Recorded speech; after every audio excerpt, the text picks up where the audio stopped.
Hello guys and welcome back to my channel. So in this video I will tell you that how to enable and use the new Google Calendar interface.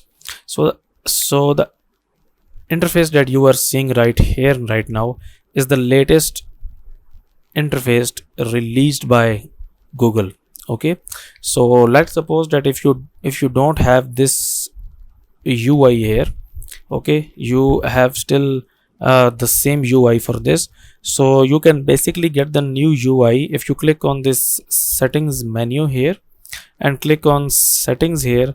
After going into the settings here, under this general tab here, you will see an option here where it says get new interface, and when you will click on this option here, then your whole interface will be changed to this. Okay, so this is the latest interface that was introduced by Google. So that's it for this video guys. If you find it useful, kindly like this video and subscribe to our YouTube channel for more tips and tricks like this one, and I will see you in the next video.